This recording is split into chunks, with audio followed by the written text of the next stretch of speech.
The Hey, files are still. Chris. Hey, what's up? The files are still not available. I just enabled it right now. Give me Okay. 1 second. I'm gonna put the assignment up real quick, okay? Okay.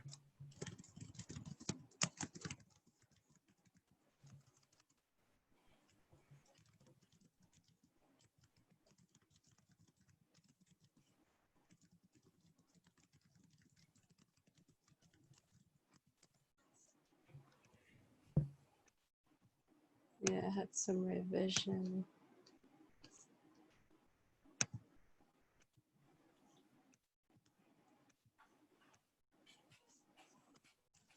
You still talk to what's your friend name? The one that took CIS25 with you? George, Yeah, George. I have. Last time I talked to him was like 3 weeks ago, or I texted him. Uh, Um, he went to. He's at San Bernardino right now. SA? Oh, okay. Good Yes. for him. He likes it Yeah. there? Yeah, but the whole distant learning thing is kind of sucks. For Yes. him?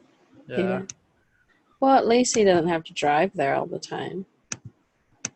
Yeah. My husband graduated from there. He told me that he wants to go back for his master, and I was like, let's do another school. Is not that good or? No, he felt like he was not getting what, but I mean, I guess you can get that in every school. Yeah. I don't know about the security program, but he said, he graduated a while back with computer science, but now they transitioned over to uh, a semester system instead of a quarter Yeah. system. Yeah. So, but I kept pushing him to get a master's degree so he can come back and teach, because he teaches little kids and he works on like software, but he doesn't. He's like, oh, I don't want to owe more money because he sees how much loan I have. Yeah. But my loan is not his loan. I pay for my own loan. So anyway, Yeah. okay. Let's talk about what we have to do today. Let me make sure that I enable the assignments real quick. I thought I did, but it could be that I'm wrong.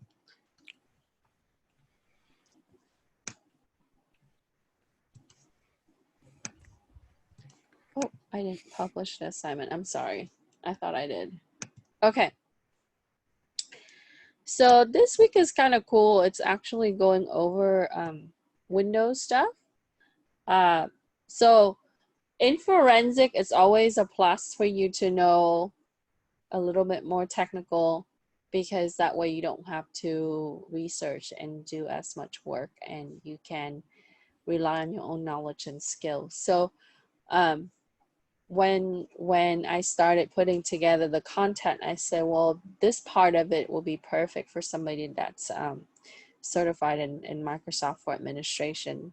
But the chapter is really good at pointing out where everything is at. So even if you don't know Microsoft inside out, you would be able to identify the areas for forensic, which is cool. Okay, so I'm going to go into screen share. We will touch on the notes, and then I also share with you where everything is at in Windows environment. And then as some of the people will come in later on, then they can join us. And if you have challenges with downloading, sometimes Canvas takes a little bit to update. So give it a second. So you will find the notes in the in-class assignment there. And then I posted an extra credit game. And the quiz is not due until next Monday, so you can have time. And it's only 10 questions, so it's not too bad. Okay. And if you did the homework assignment, it will help you with the quiz. So,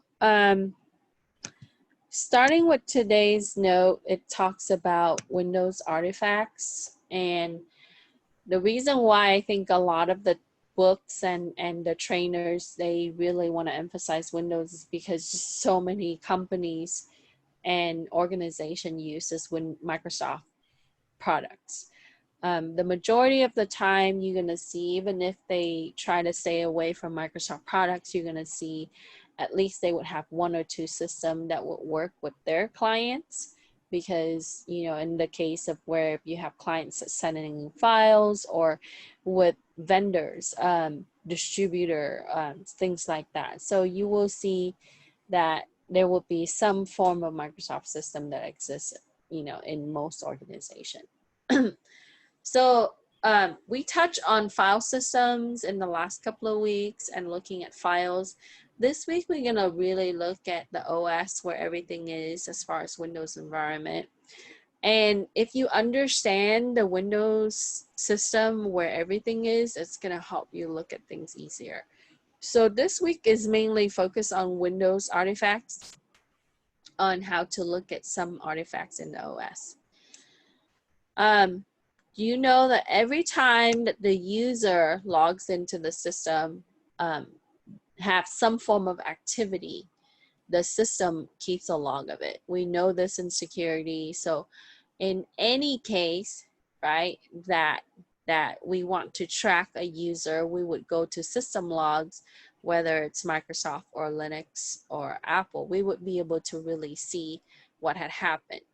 In Windows in particular, it actually saves all the information about the user into the registry, okay? From the application that they're using, to including browser, to the hardware that they access, from, you know, network interface card to connect to the internet, to other form of hardware, video adapter, adjustment, and, you know, so you name it, it updates it in the registry. So the registry is a database that contains hardware and software resources, that allows the user to run applications and utilize that system. And as we transition from different version, we would see that there's different file name or location that's used for registry. And as you can see, your user profile exists in documents and settings for XP, NT, and 2000, and then Windows 7, 8, 10, and Vista, it puts it into the username. So this is why when you go into this PC, right, and then you look into your C drive, you see users folder. If you're on as administrator, you can access that folder, and each user is given a set of the same set of users if it's enabled as for that user group. You would see that it would have, you know, pictures, documents, the typical libraries that Microsoft enable for the user to save. So a lot of times we can revert back to this and see what type of things, activities that the user did, right, during the event or prior to the event. So we can look at the artifacts and be able to piece together, right, different types of or a timeline on what had happened. And we talked about timeline last week. So in your book and also in the notes included, the location on where you would be able to look at the user information. Now, we want to view this in an image, of course, from a forensic operation. The process of that is you want to take an image of their system and be able to access that image. And some forensic software tool will be able to skim through the image and give you exactly where certain files are going to be. And we touched on some of that last time. So what is really stored in the username folder, right? So you would go to users, and then that username, for example, if I'm logging on as Dave, then I would go to Dave folder and be able to see. So it put together a profile, and it could be different types of profile. You can have a local profile that's to that system, right? So if I'm on my laptop right now running Windows 10, it's going to establish that local profile. Now, roaming profiles is for people who goes from one part of the network to the next part of the network. Let's say that you have a trainer, right, or a manager that goes from one branch to another branch to be able to do evaluation or to train people, right? That person is allowed to access different system on different part of the network.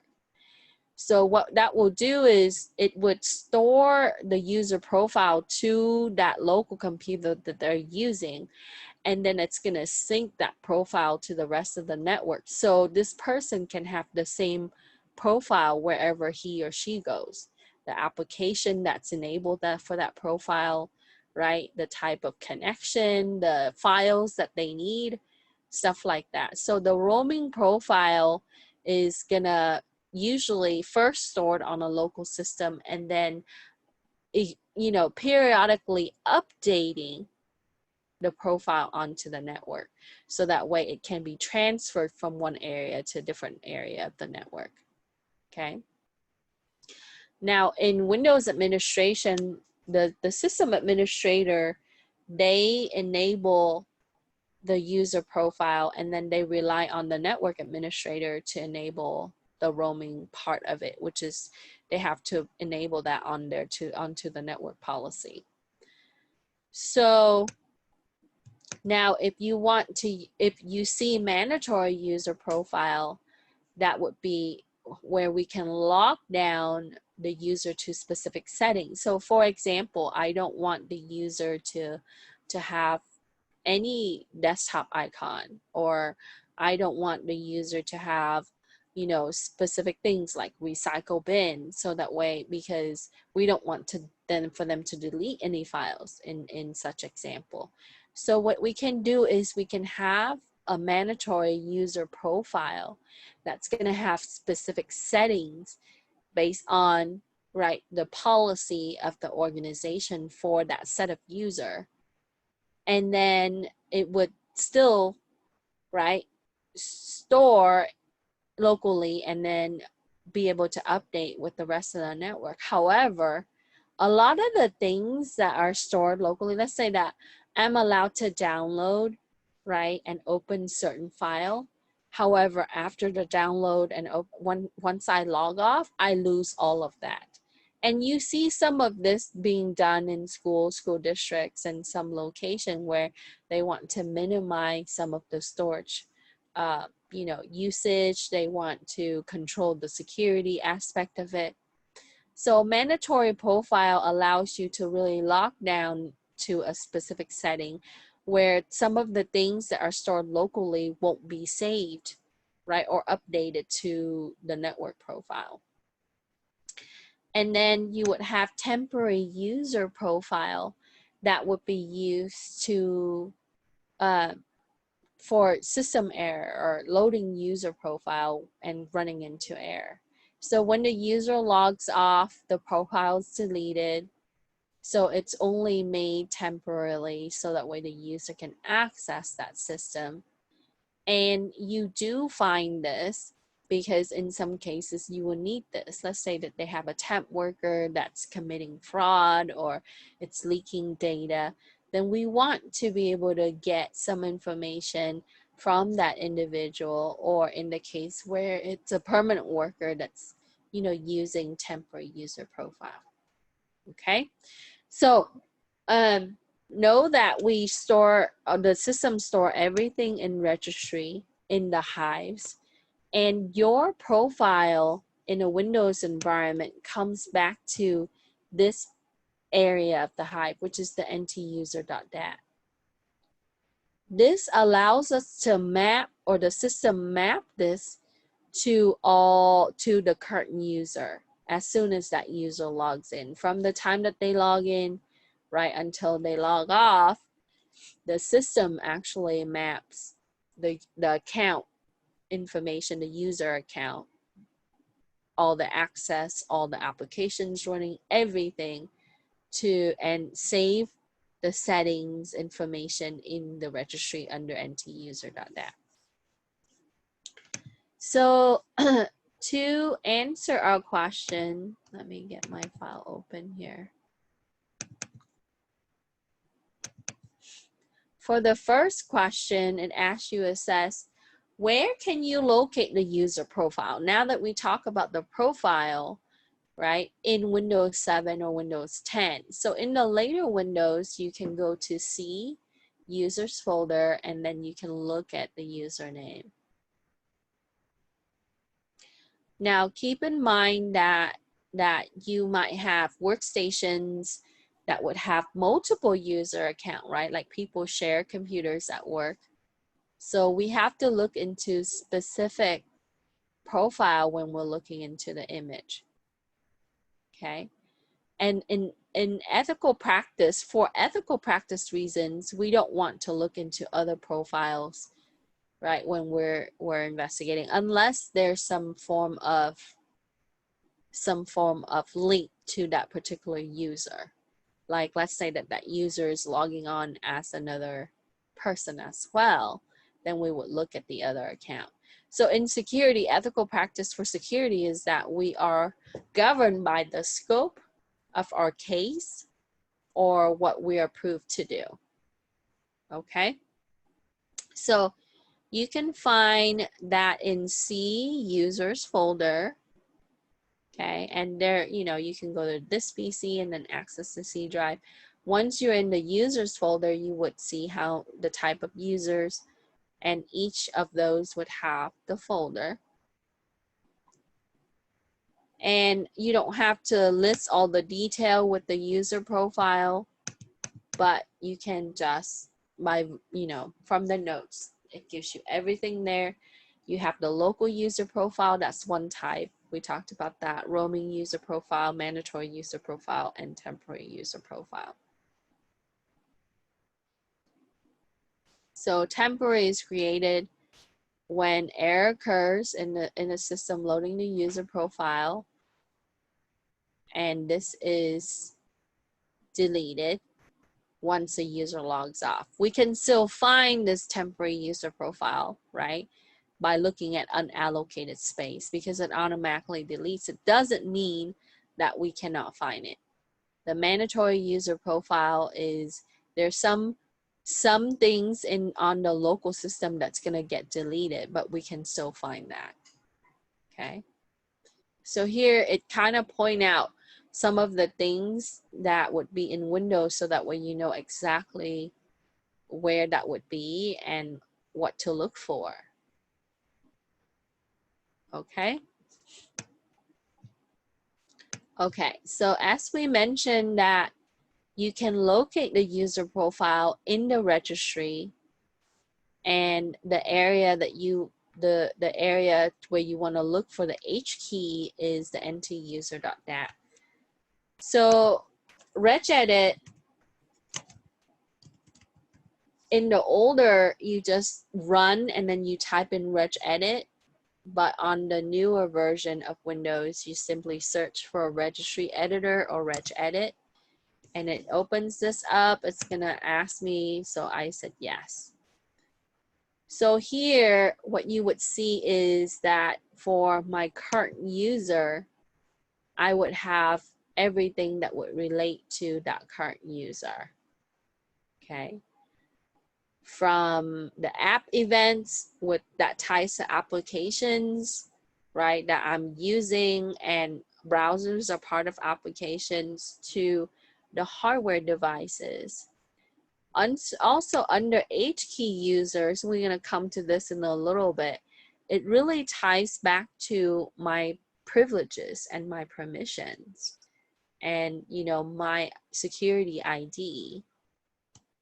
So in the specific, you can find a lot of the things about the user by looking at the registry and the user profile, which is the ntuser.dat. Okay.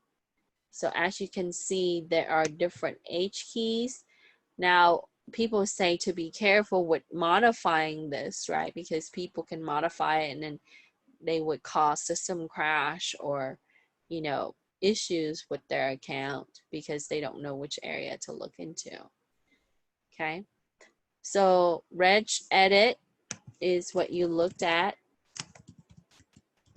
for registry editor, and then you can go and here we can look at, for mine, you can look at the local.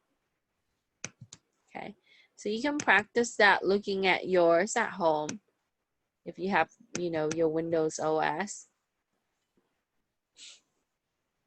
So we want to look at the H key current user in registry, and then we can find the details for the ntuser.dat. So this is the area that gets updated every single time that the user logs in, right? Because yesterday I log in is different than today because I might be using different application. I might be using different form of connection. I might be using different resources on my system. So every time the user logs in, it keeps track of that. And with that, it would also, the system also generate logs under events. Okay. So there is footprint, as you can see when you investigate, there's footprint with everything from the network down to the system. Okay. So before we answer the next question, I want to move forward and talk about app data. So we know that we have the standard directory for each user, documents, music, pictures, and videos, and that would tie back to the library that they would have if they add that to the library. But one of the areas that we should look closely is the application.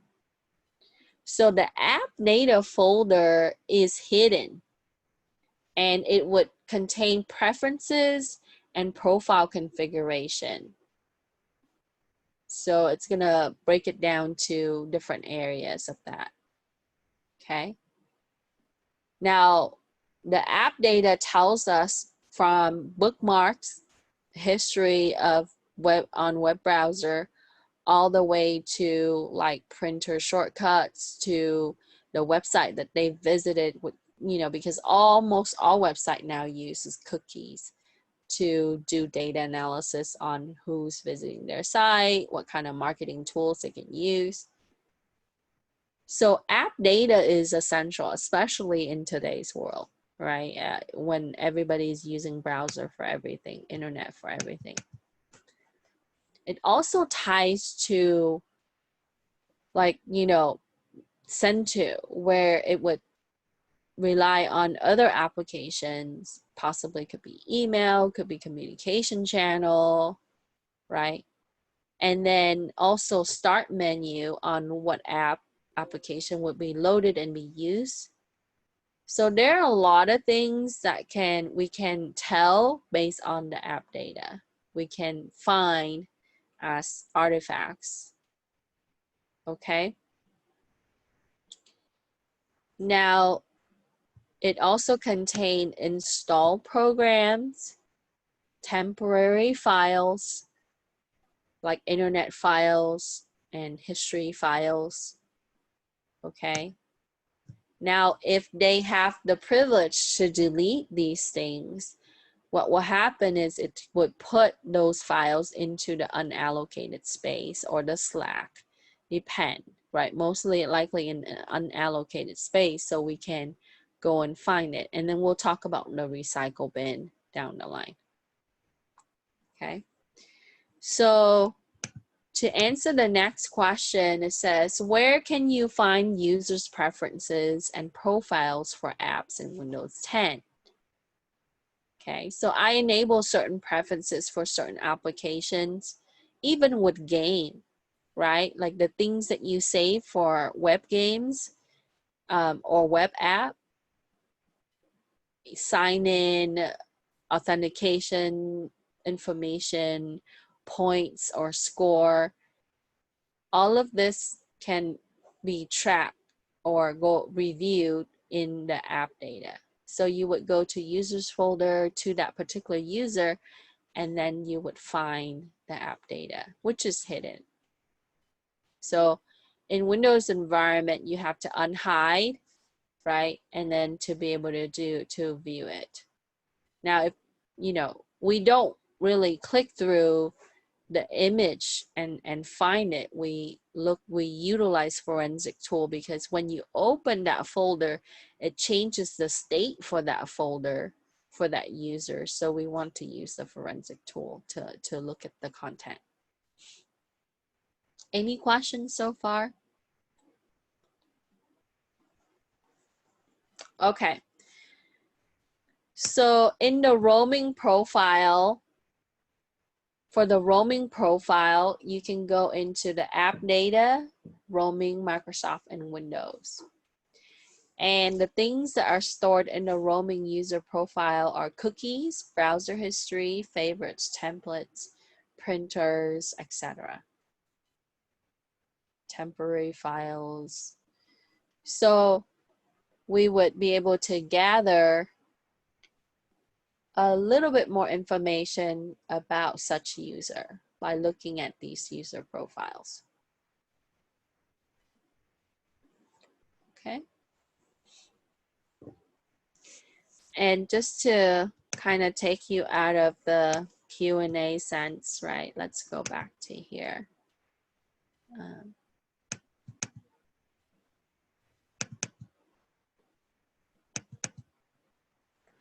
So as you can see inside my users folder, here's my account.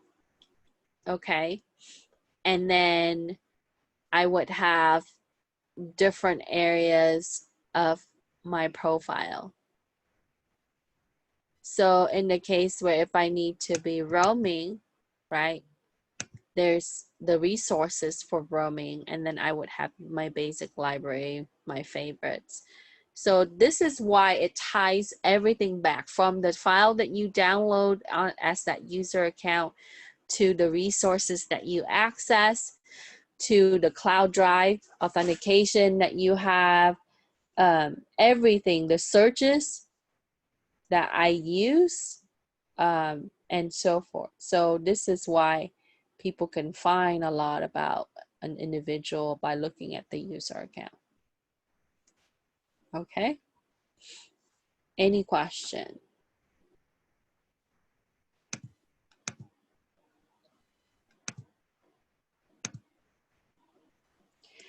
Okay. So another folder that contains important things about data and the installation of the programs that tie to that data is the local low. So this folder specifically contain low-level access data like temp files of your browser, and that was used in protected mode. So it's on a low level of the machine. So this is not what you normally see that the user would intervene. So local low would contain such low-level access. Now, why is this important? If you're investigating like cases that deals with circumventing, like a lot of the time breaching, okay, and in order to take over certain user account, they first have to enter the network. Once they enter the network, they would do escalation of privileges, so they have to go in and make themselves administrator somehow. Okay, so sometimes they capitalize on the low-level access to specific files, temp files that would pertain to user credential, things like that. So we have to really dig through and kind of scheme through and look at different areas of our system that would show the type of data access. Okay.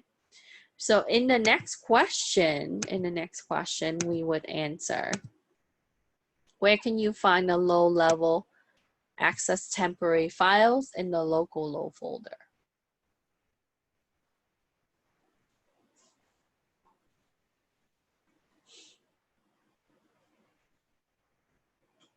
Question.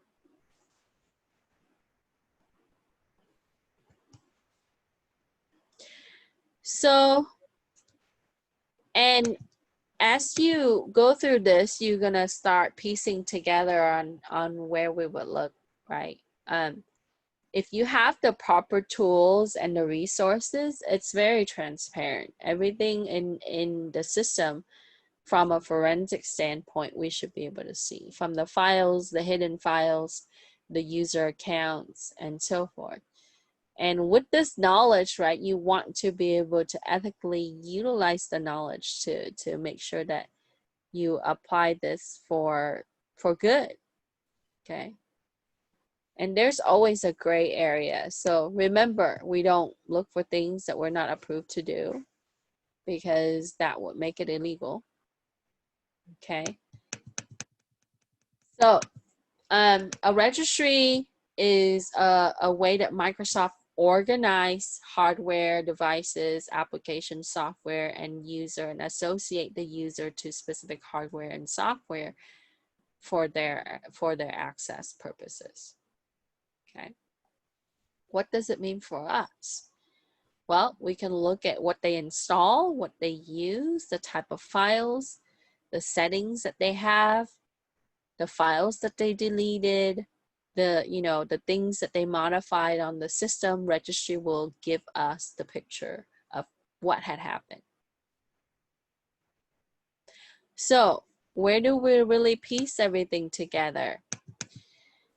In the system root, system32 and config folder, it contains SAM, security, software, and system. So SAM pertains to Security Accounts Manager. This ties to the user privileges and permissions. Okay. What do I mean by that? Based on that account membership in the network or in that local system, once that user log in. So if I log in as Casey Nguyen and I'm the administrator, it would tie everything from hardware to software to my account based on the membership of my account and what I'm allowed on that membership. Then the security part of this is tying back to my authentication and my security information. So like my password, it won't let you see the visible plain text password, but it will tell you the encrypted password. Okay, because once the user authenticate, the SAM agent is being validated across the network to make sure that that user issued the right password for that particular account. Once that's given, it sends down a token, which is a file. It has all the information about the security, which ties back to this. That file updates the registry and it says this user is allowed to do this and this and this. Access browser, print, right? Access certain files, access network drives, etc. Able to shut down or access wireless network. So this area of the registry really tells us a lot of things about that user. Now, if you have somebody that's unauthorized, right, that means that that account was not established by the organization. They're coming in, they're hacking into the system, they're circumventing the system.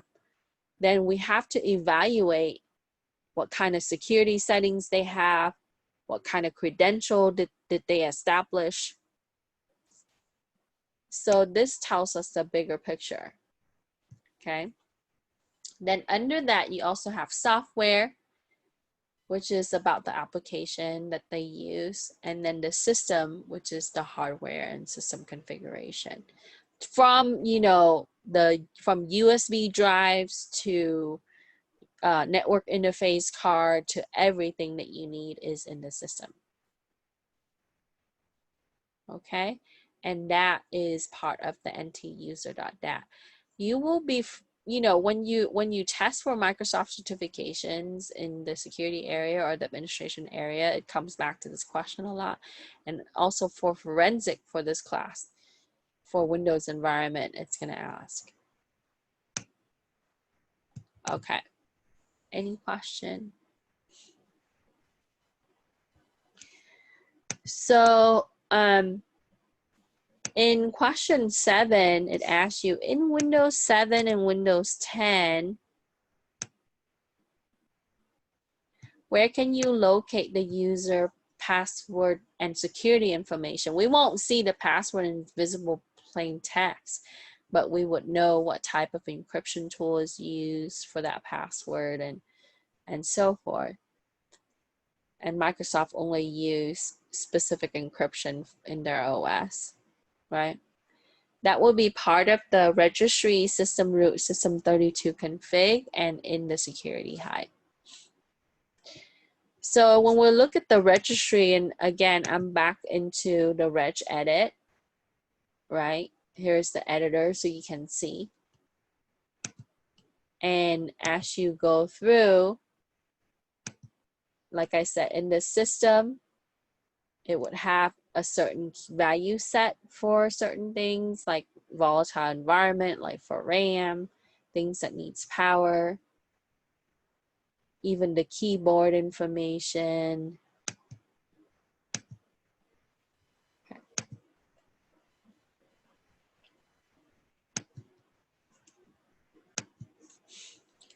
Okay, so now if we want to look at how they interface the system based on that account. So under the user class.dat, in the app data local Microsoft Windows folder for that user account, you would find more on the UAC configuration. So this ties to the access control. Why is this important? We might have to investigate a case that pertains to access, right? Like let's say that somebody is logging on as somebody else to be able to transfer a large amount of funds to a different account, or you know, unauthorized access from outside or even from the inside. So user access control configuration ties back to permissions and also some privileges based on the graphical user interface that the user experienced. For example, I can click start and shut down, right? I can change the system clock. I can create desktop shortcuts. So some of this ties back to what that account is capable of as privileges, or I can open up a folder that is mapped to the network drive. And so it ties to the UAC because it tells me what level of that account would be. So in the registry, you would see value type and data. So when you look at this, and I took this screenshot so you can see earlier, you saw I click system, and then I can go into the subfolder in that hive, and then you would see the value, the type, and then the data. Now, when you use forensic tool, you'll be able to search through the registry database, and it's going to be able to map everything out and tell you specifically of what everything is. That's why those tools could be expensive if they are commercial. Okay. So we'll talk about some of the tools that needs to be used. So Reg Ripper, you can find this. This is an open source. So it lets you navigate through and look at specific area of the registry without editing the registry or changing it, the state of that directory. Another one, Eric Zimmerman has a suite where you have things like viewer for event, viewer for browser, viewer for registry. So you do have a registry viewer using Eric Zimmerman, and you can, sorry, I didn't link this properly. you can get it through GitHub. Okay. So what are the things that we're going to look for when we look at user accounts? Account usage, of course, right? That should jump off and tell you, okay, when, how long. So we can look at the account usage. We can look at the files that pertain to that particular account. If people create files and send out files, if they delete certain files, you might have a disgruntled employee that deleted a bunch of essential design files that the company created. Physical location, where everything is stored. Program execution, if they run applications. When, right? On which system, if they're using external or additional drives, and also web browser. So those are the things that SAN recommends, is account knowledge file, physical location, program execution, USB, and browser. Okay, so that will lead us to number 9. So for number 8, we can put down that we would use USR class dot dat. I'm sorry, I have data there. And it's located in app data local Microsoft Windows folder. So where do I go and find app data? I go to C drive, right? Users folder, and then click on that user account, and you should see the app folder, app data folder, and then just follow the breadcrumbs. Local Microsoft Windows folder. Now, by practice, if you do this frequently, you would remember, of course, right? So you can check it out and start looking at, you know, like a virtual machine. And the artifacts we talked about: account, file, physical, program, USB, and browser. Because as soon as the user plug in a USB, the registry get updated, the H key gets updated. So you would know right away. Let's say that they have the authority, they have the privilege to modify the registry using the regedit, right? But in any case, once that file, that data is created in that file, if they modify it, it's going to also track that too. So we would know. Any question?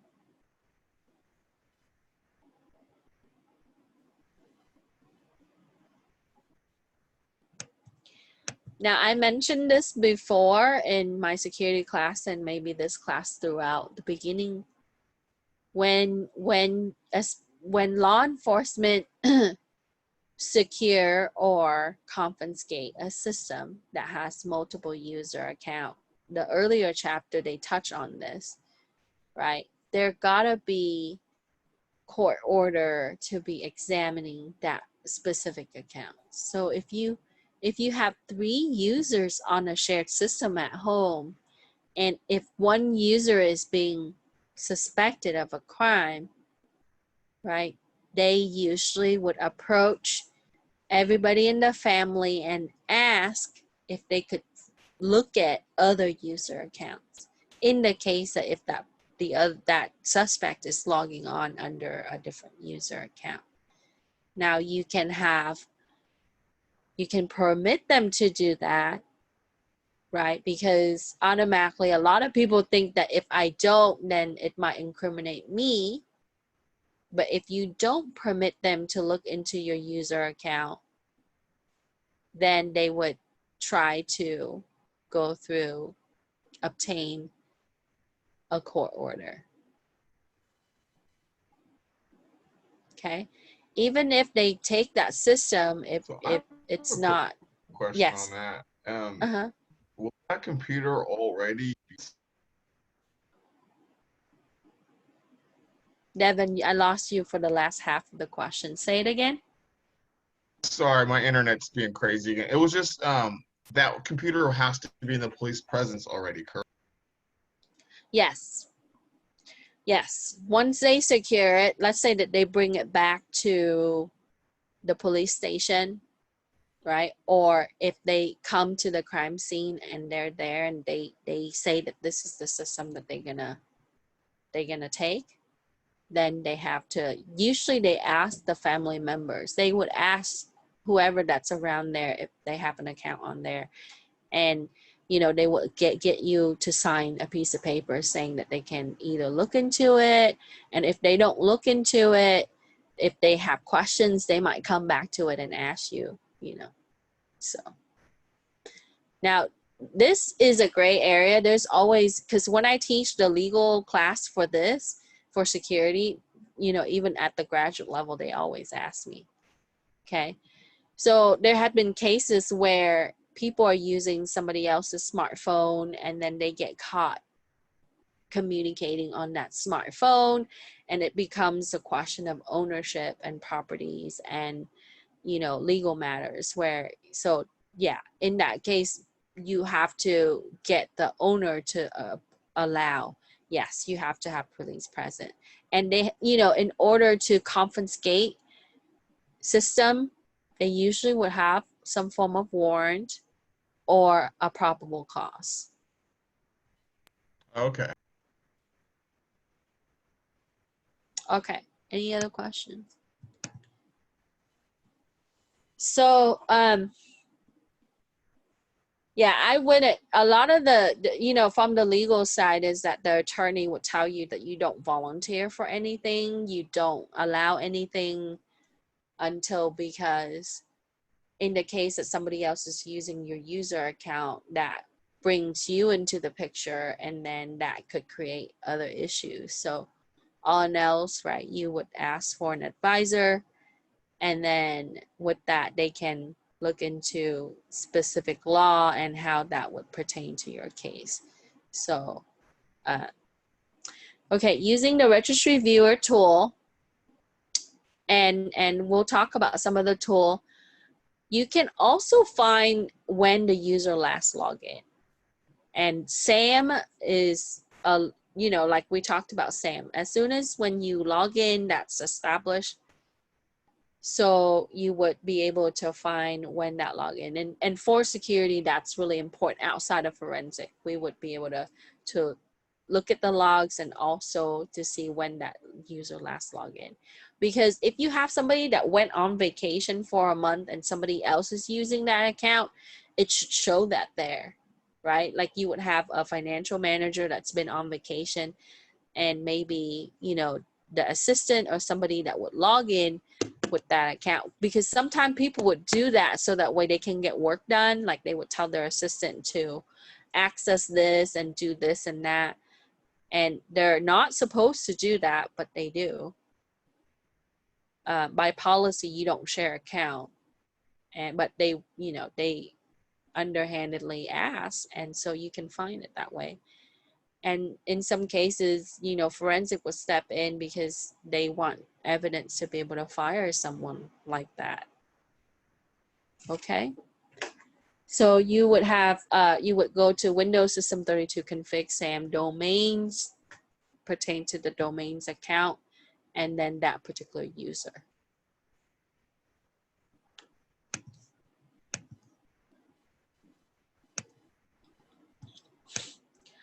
Okay, so here on your account usage, SAM is the resource where you need to look into for that.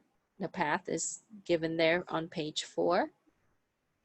Using Eric Zimmerman Registry Explorer, you can look into it, and then another option you can use Reg Ripper, and this allows you to also look into the specific registry without changing it. Because as soon as you double click a folder and open the folder, it tracks that, right? The system tracks that. It says, oh, this user is opening this folder. So with the forensic tool, that allows you to not modify the state of those directory of the hives and still be able to see. That's the point. So, you know, this is a screen capture from the text, but you can definitely check out the tool. Those two are open source, and then you can use Xways and other commercial tools to, and it would have, you know, at registry viewer or explorer or some form like that. And some are better than others. So even password hint you would see. Okay. Okay, so there, that kind of show you what it would look like. And this is a, I added this because that was a case that they were looking at with the JCloudy. And that wasn't an account that originally was created on that system. And so they have to find out, where did that account come from? How did it get inside the network, right? Like the individual using that account. So that was part of the investigation. So they looked at the subkeys, the hex value,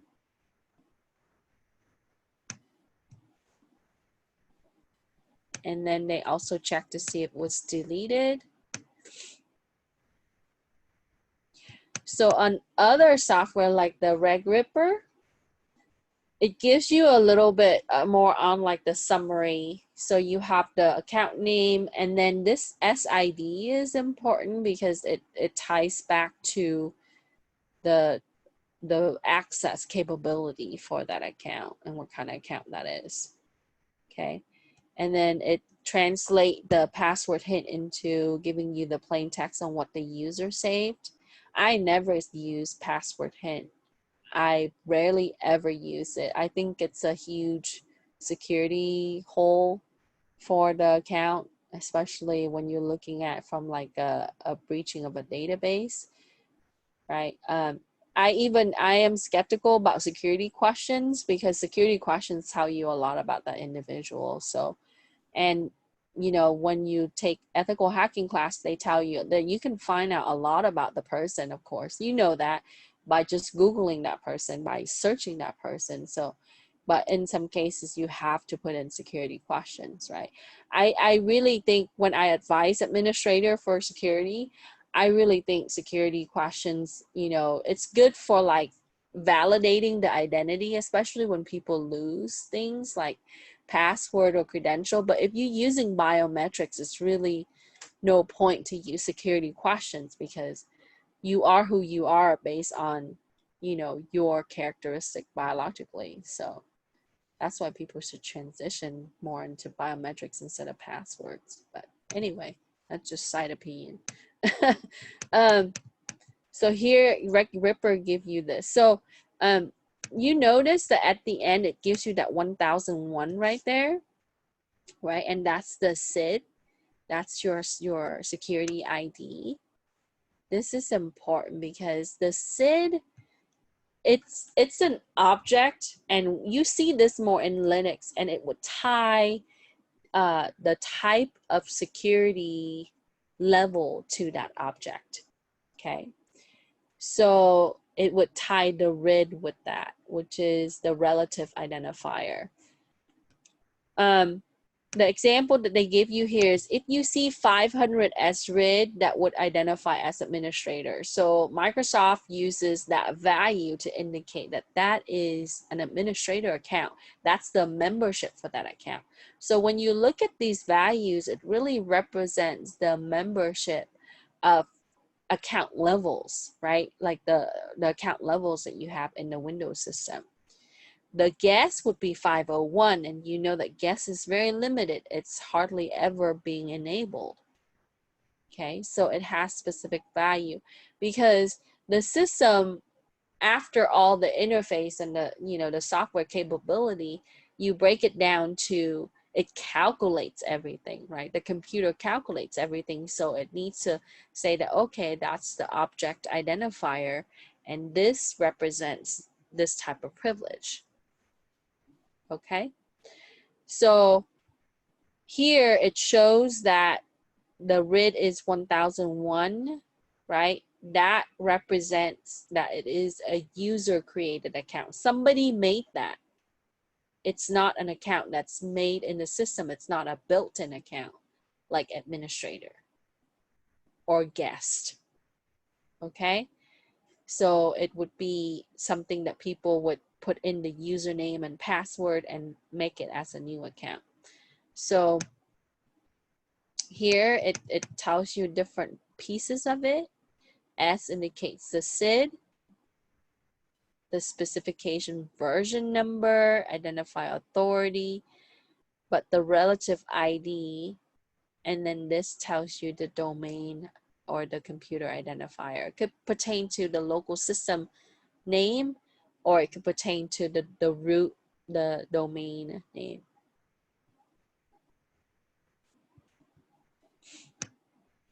So I was Microsoft certified, so Microsoft is really like something very easy for me. I learned it from the Windows NT day and I transitioned through. So, you know, and it hasn't changed very much, and even with the interface in the back, everything is still mostly the same.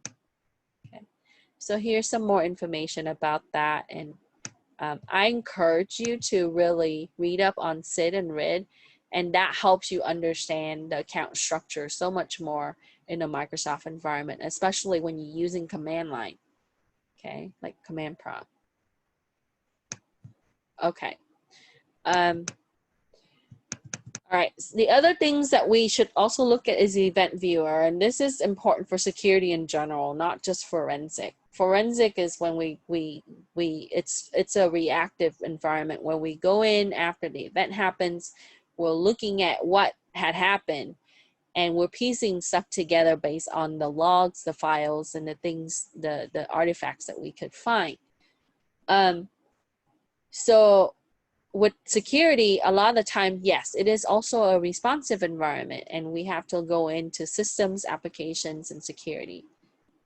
Now, if you simply, on your system, if you look at event viewer, you kind of have a general idea on what happens here. But when we're using a forensic tool, it's a viewer of an event viewer.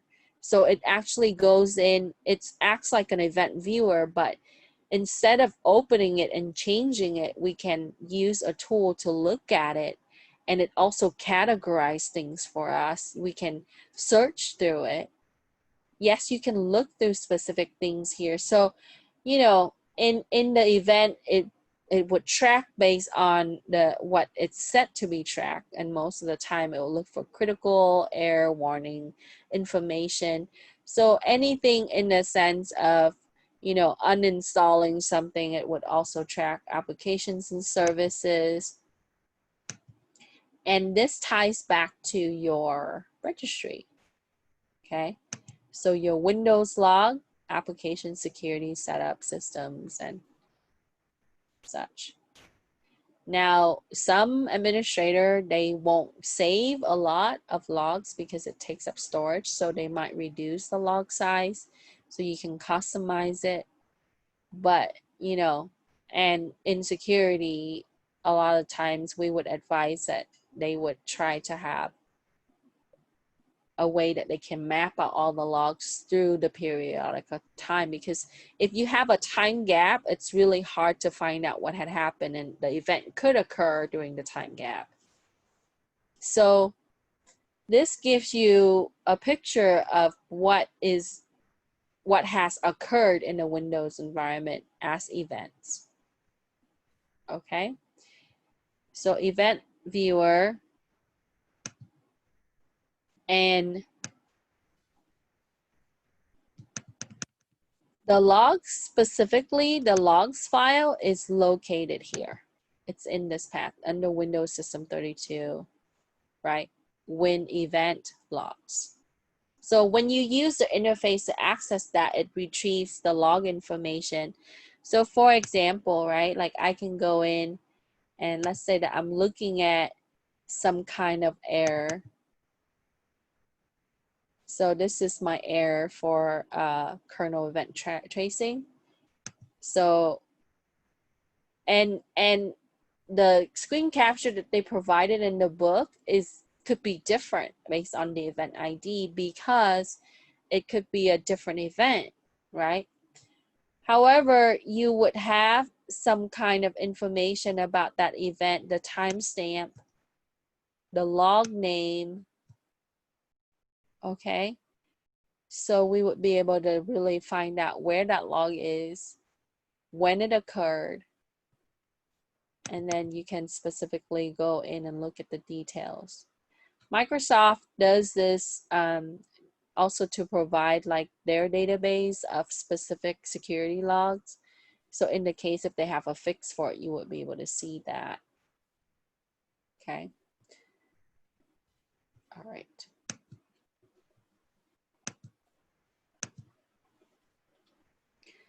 So what they have here is, this is a good example. In the case where people say, oh, I wasn't the one that did that. Somebody remote into my computer and did that, right? They denied their fault in such that, you know, so how can you see if that really happened?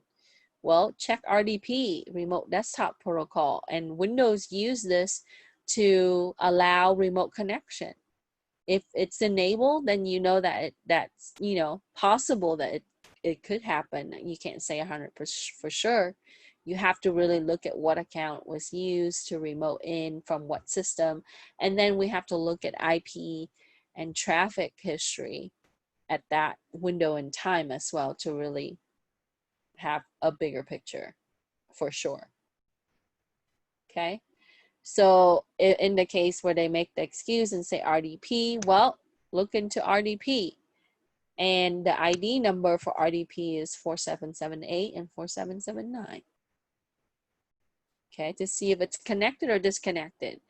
And also simple, look into network interface card in the registry. That, you know, if RDP services is enabled, right, for that window of time, and if the network interface card or the Wi-Fi card is used for RDP, then we can put all the pieces and link it all together.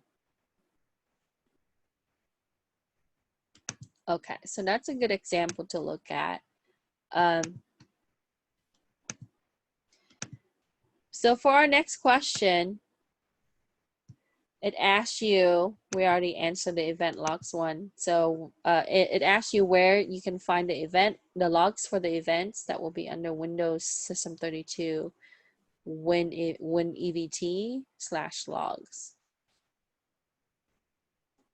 And then when you need to locate remote desktop protocol to see if the user actually have remote access, that system is remotely accessed, you can look for the event ID 4778 and 4779 in security logs.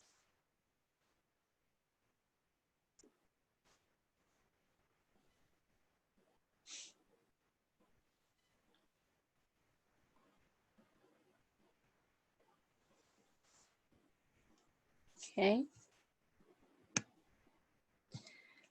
And next we're going to talk about thumb cache. So this is just a database of images that's thumbnail, right? Like when you open up your file explorer and you see all these little thumbnails of your file, it kind of previews you what kind of file that is. And to identify the thumbnail images that was added, so people can modify this based on their preferences or the way that the system has been enabled in under the settings for the thumbnail. So why is it really useful is that we wanted to see if it was added, certain things were deleted. Okay. Because if it was deleted, then we know where to look. If it was added, then we would also know where to look. Because that thumbnail just points to the file, right? That type of file and the location of the file. So we can go and really look at when that file was accessed, what happened, etc. So thumb cache is also important to view.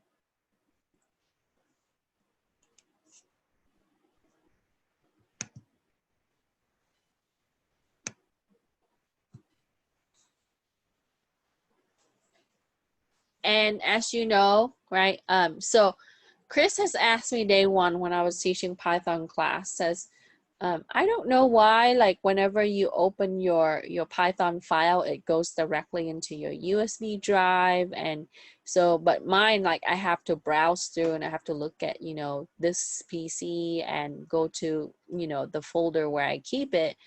Why is it doing that? It's really, if you use certain things that's frequent and recent, there's system settings that's allow you to cache it. So it cache it, and we'll talk about how the file is cached. But everything that's used in the system, recent file that's open. So how does it know, right? It shows me this whenever I'm trying to, you know, let's say that I open up Microsoft Word, and it tells me that these are the files that were recently used, right? Or sometime when you open up a USB drive or, you know, like documents, and sometime you would see a little heading, it shows you all the recently used files. So it knows that based on Microsoft updates the ntuser.dat. I typed data again, I'm sorry. So it stores the most recently used files there, it updates that.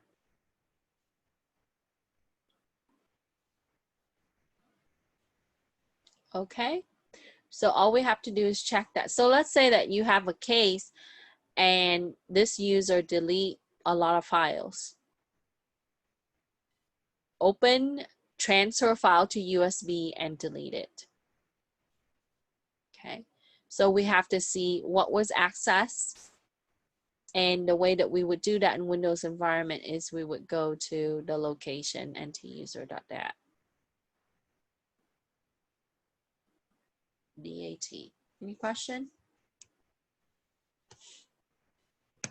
Okay, so we're almost there. We just have a few more to go. So the things, and what I did was I kind of summarized some of these sections because what you need to know as far as file knowledge, that's going to help you, that's going to eliminate mistakes, that's going to save you time. Okay. So to look at thumbnail and thumb cache, they mentioned that you can use ESC database view by Nearsoft. So you can find that there.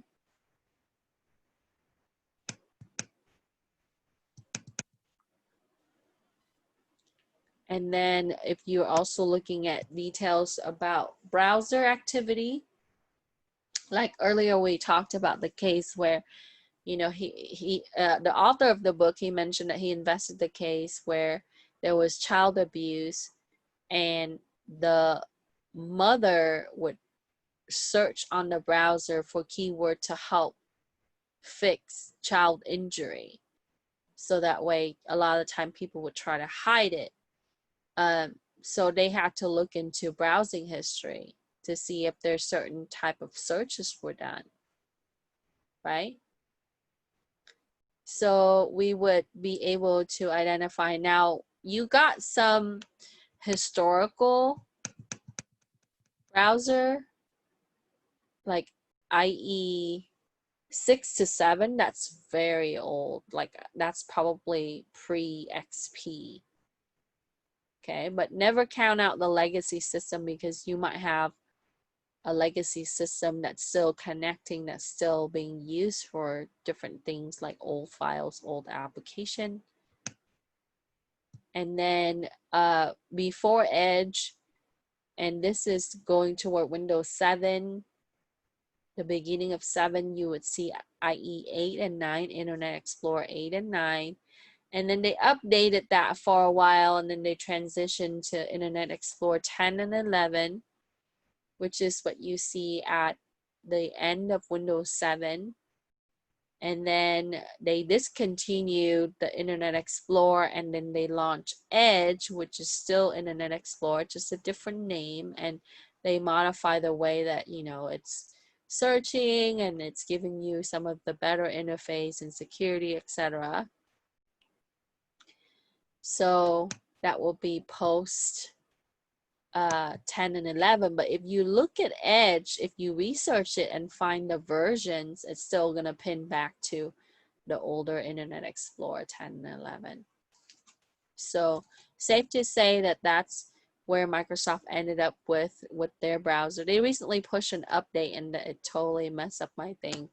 On some of my application, it doesn't work with the new Edge browser. So, but anyway, here is the location for that.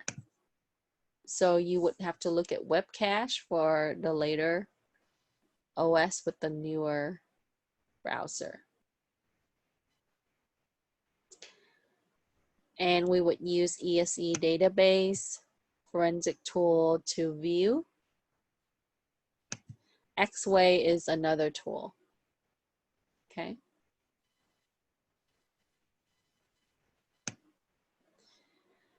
Okay, so most recently used lists would show up on the ntuser.dat.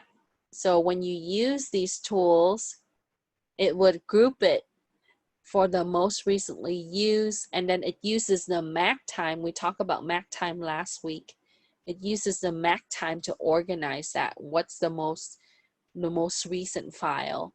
And then that way it maps out the timeline, right, on some of these toolkits.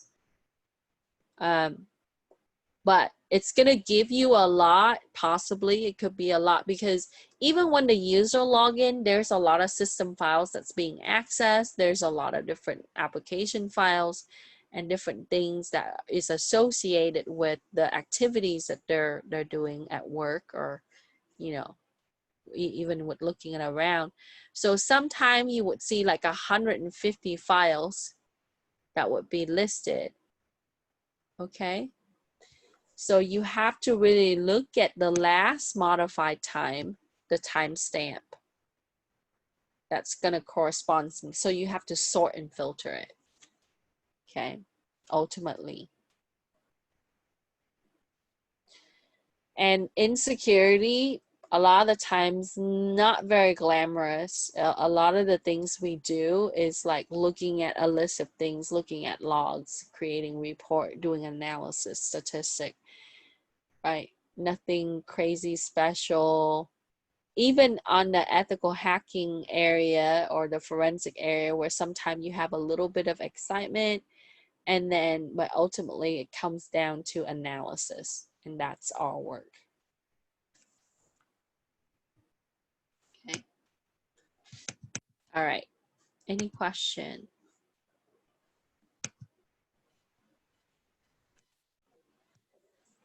So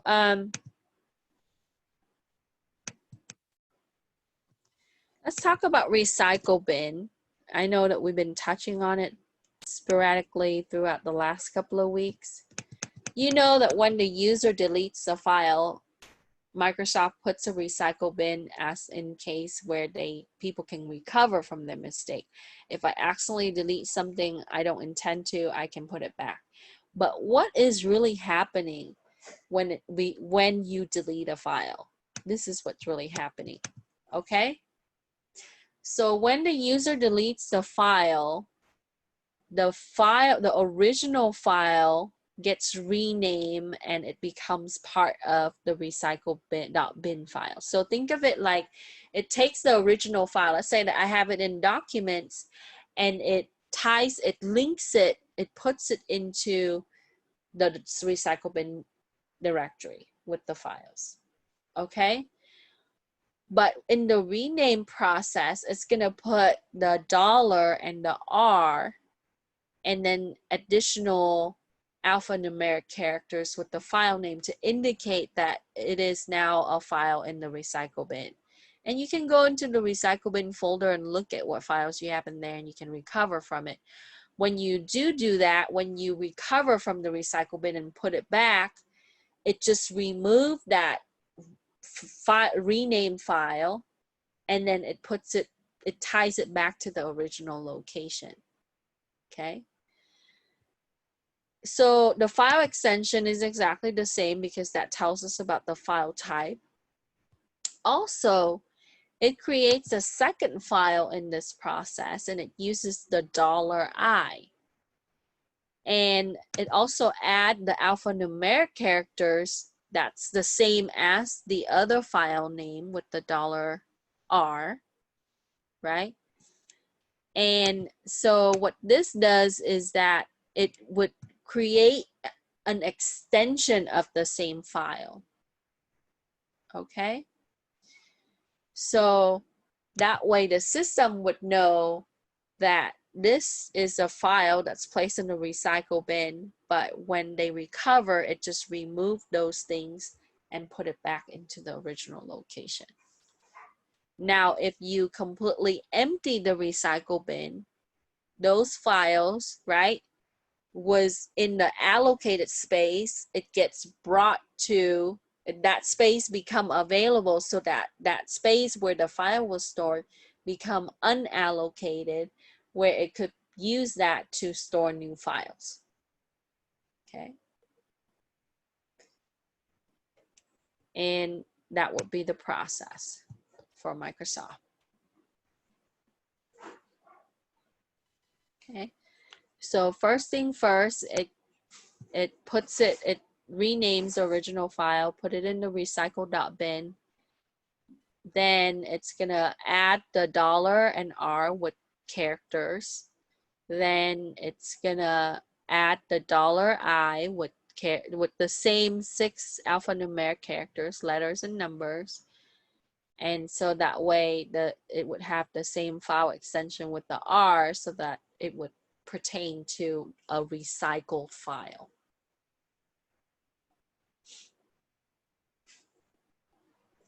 So we would check the recycle bin, and then we would look at these files, right? Because the original file is not there, we would have these files from a viewer, a software that's going to allow us to view it, to really see what these files are. So it tells us about, you know, what kind of file it is, what content in the file.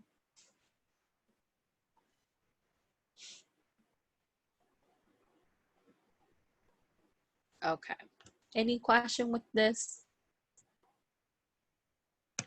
So to really look at the details, you can go to page 7 of your notes.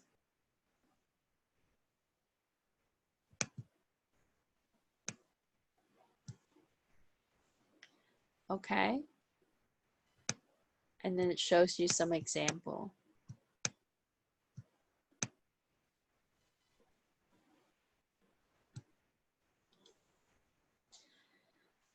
Now, here at the end, it talks about NTFS is very efficient in reusing the entry for the MFT.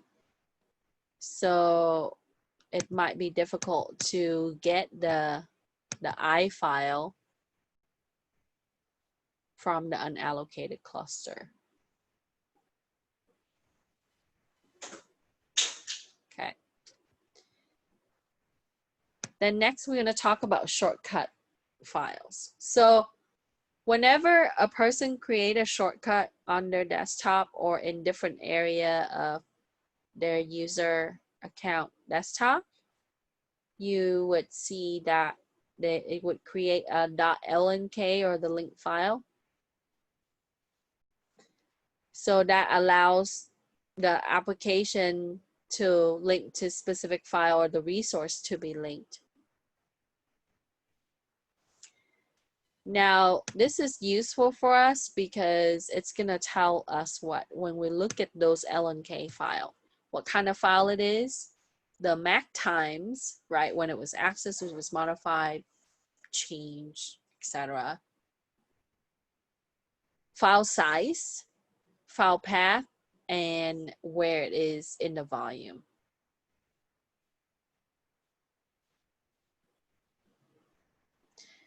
So it gives you more details about that file. Okay.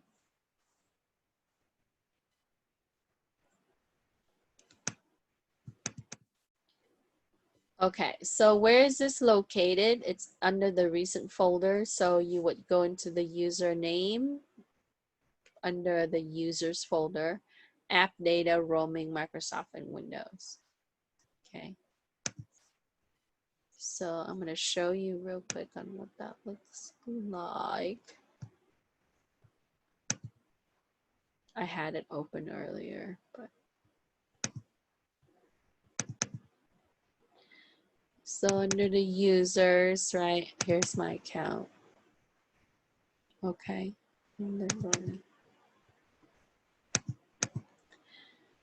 Now, here it only tells me a little bit about the wireless information. I can't see it from the user standpoint, but with the software, and then you can go into the registry and HKey and look at that more. So some of it we can see as a user from here, and then the majority of it you have to access the registry and look. Okay. So the tool that we would use for this to look at our link file is Eric Zimmerman. And that way you can view the link file, and it uses the LECMD tools.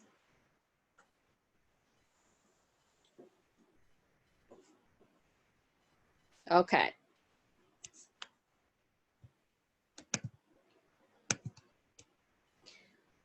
So it asks you for 16. What happens when a user click on the shortcut link in Windows system? So when I use my shortcut link, right, or create it or use it, as soon as I click it, it would create a link file. So if you click like your Chrome or your Edge, or if you create a shortcut for Canvas, right, guess what happens? If it's already there, it updates that link file. And then, so it will create a link file every time you double click it. And so it would store that file as an updated file in that location.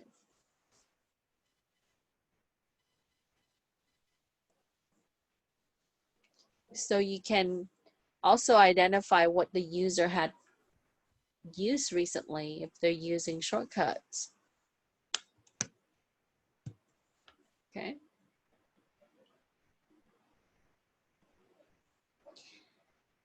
Okay, next is JumpList. So this, earlier I mentioned that, you know, it can pinpoint what is my recently used file, and we can jump to that list. That's what's called JumpList. Even if the user remove all the content from the recent folder, it would keep this information intact. So we can go in there and look at what they recently used. That tells us more on what kind of files that the user had accessed.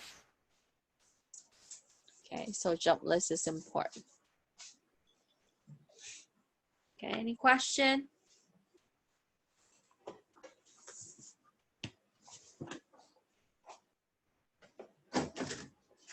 Because a lot of the things are really cached in the system, so that way it can point to that, right?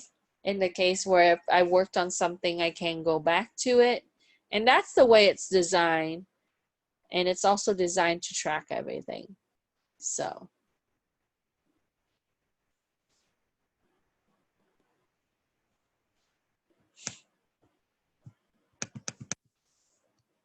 Okay. So JumpList details is on page 8. And we're coming down to the last 3. So hang tight. Okay. So there are 2 locations for this. So you would have the automatic and the custom, because people can actually custom, but the automatic, the system would refer to that. And it says that system names the jump list based on jump list IDs. So in the screenshot they had used this, but you can find all of this, right, in online resources, how the jump list ID would be. So I put the link there for you.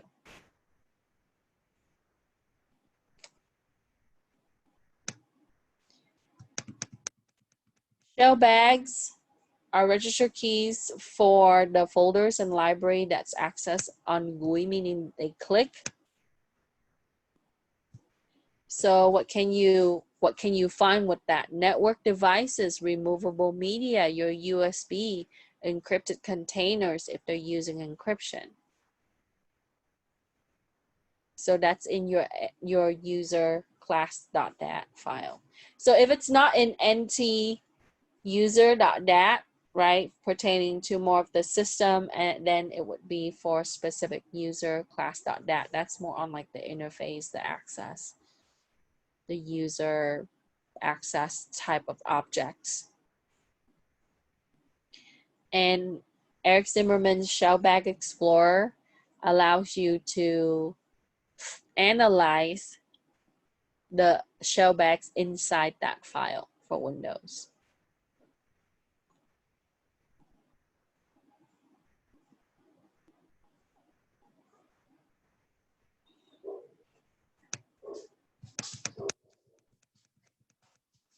Okay. And lastly is our prefetch. So to streamline and get it to load more quickly, they designed prefetch to store some of the data in the RAM, anticipated that you would reuse that again. So it's caching that. Okay.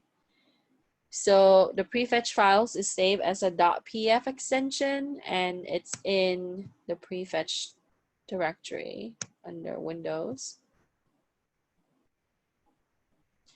So why do we care about this in investigation? We can look at what was recently executed or frequently executed. It will tell you the number of times and when those things are ran. Especially like going back to how Microsoft structure for the executable is exe. So it tells you date, time last executed, and how frequent. And the tools that you would use to look at this is the WinPrefetch View tool, and the link is located there on page 9.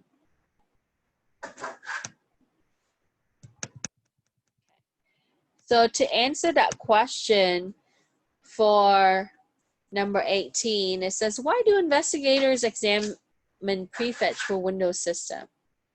To obtain a list of files that are used by the executable, the number of times that that executable is ran, the timestamp.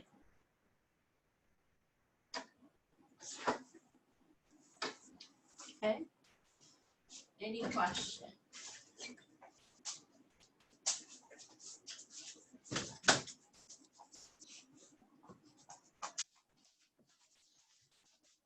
My dogs are getting a little anxious, so they keep wanting to come in and going out. Sorry. So I have to get up and open the door every 2 minutes. Okay. And so now the next part is physical locations, network access. That's important. Okay, so we want to wrap that up with the last two. So physical location pertains to certain type of case and certain subject, right? The physical location of the system. So let's say that you have a secure server room and someone is suspected breaking into that room and modifying whatever that's on the server. Then we have to look at the physical, right? Was there a surveillance system? How did they break in? Is there a log system that's able to track who's entering and leaving that room? Also time zone. Remember, we use UTC for our investigation, but also we want to look at the recorded time date based on the occurred incidents. So in some cases, the timestamp will pertain to the time zone where the individual is located. So the time zone information, also there's a way that we can see this in registry. You can find time zone information under current control set. in the registry. Okay. And for the network history, so anytime that they connect to the network, they have to use some form of network interface, whether it's wireless or whether it's network interface card like a NIC. So we can find this information in our C program Microsoft. And if it's wireless, it's going to be under WLAN. Okay. And then also, if there's profiles for subkey for the wireless network, you know how when you trying to seek for network, right, you would have some form of information about those networks, and then you might have a key that's stored for specific networks, so it automatically authenticate you, and you know it would do the you don't use the pre-share, but for the encryption, so you don't have to enter the passphrase or the key every time. So that the network list information is also stored in the registry. Okay, so we can tell what kind of networks that would be connected to that system. And then in the case of wireless, SSID, MAC addresses, timestamp, connection, encryption information, all of that, not only that it's on the router, it's on Windows system. So, you know, if they say that, no, I wasn't connecting to the internet at this time, I didn't do this, right? We can find by looking into the logs under the event, Windows event.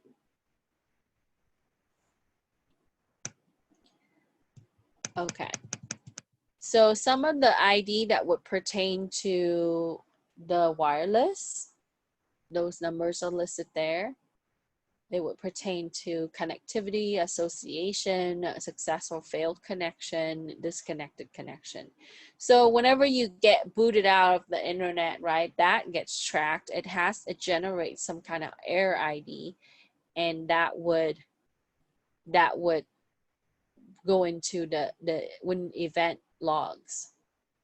Okay, so good to know that. So in the case where if the user said, no, I wasn't on the internet, I was not even on the computer at this time, look into the user profile.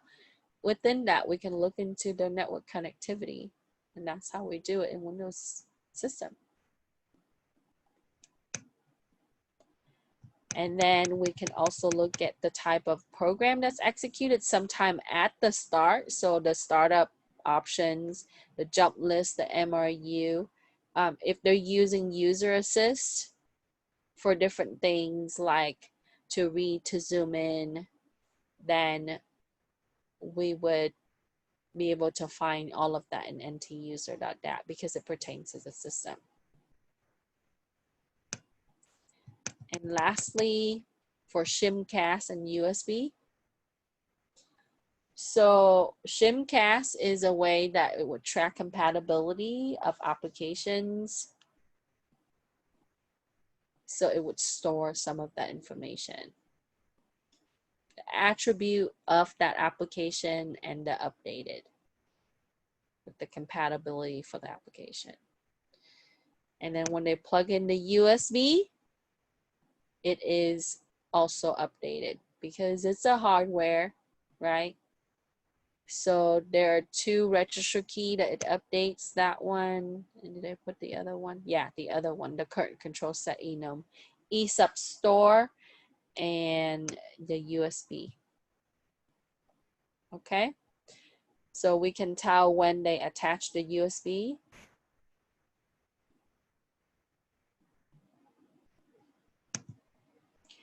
So in the last two, shimcache is to track compatibility issues with the executed program, and for where can you locate the information for network access history? It's under profiles and interfaces.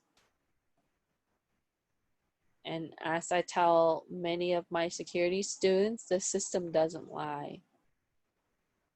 So it would map out everything and everything. So if you do have the resources and time, you can find a lot of details about an event. And this is what security people gets paid to do, right? Not just on the forensic side, but when you're doing, you know, respond to the incident, when you're just, you know, doing risk analysis, when you're ethically hacking into someone network or systems just to do testing, you're putting together an analysis. Okay. Question.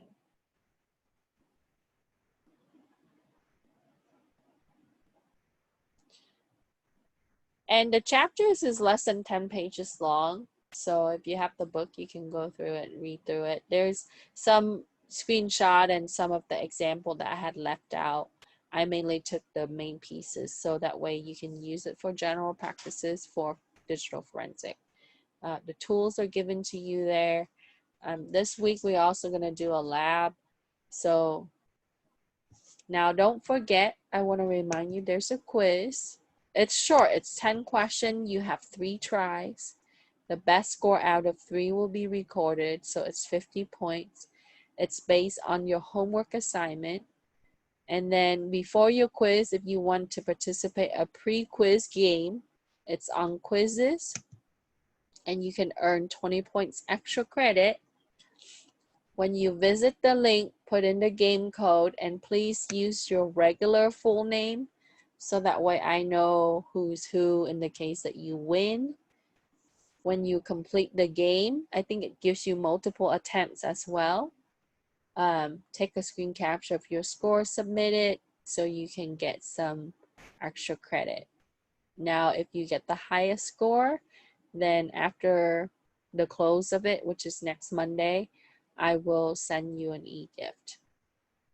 Okay, which is a gift card to Amazon. So you can buy books or something that you like. There's so many things that Amazon's selling nowadays. Okay, any question? Okay, so don't forget to do the quiz because it's gonna be available until October 26th. And then I would use some of the questions for the final. Yes, question? I got a question for Wednesday. Is it possible to finish early since it's the start of the NBA finals? When is the final start? What time? Wednesday at 6. Oh yeah. Well, I mean, let me take a look at the steps, and if there's no issues, I might just record something and then release it for you guys so you don't have to like log in and listen to me yap for like an hour. So yeah, my husband was just saying earlier that he wants to watch the game today, and I said not when I'm teaching, so he went somewhere. Yeah, so I will try to do that. Thanks for your request, Chris. I will let you know. Sorry, I'm so dark right now because the house has no light. But I would, thank you, Devin, for letting me know. But I would check for your participation based on your login today. So I see mostly everybody here. Let me see if Andrew's here. Only, yeah. So mostly everybody's here. Once you complete the assignment, just go ahead and submit it. I tried to get some grading done, but it was impossible. But I'm sorry. I know it's full of excuse, but I will get some stuff done. I did a couple, and then I got interrupted again. So I will try to get everything updated. I'm teaching like 4 new classes, so actually, yeah, 4 new classes. So it's quite a bit, and then along with the paperwork. Okay, have a wonderful night. I will put in attendance. I will get your video ready for you in the next few hours. It does take YouTube a little bit after Zoom release it. Okay, I'll stick around for a little bit if you have any questions for me. See Have you a good next week. night. Thank Bye-bye. you. Or Wednesday. Okay. Good night. Thank you. Bye.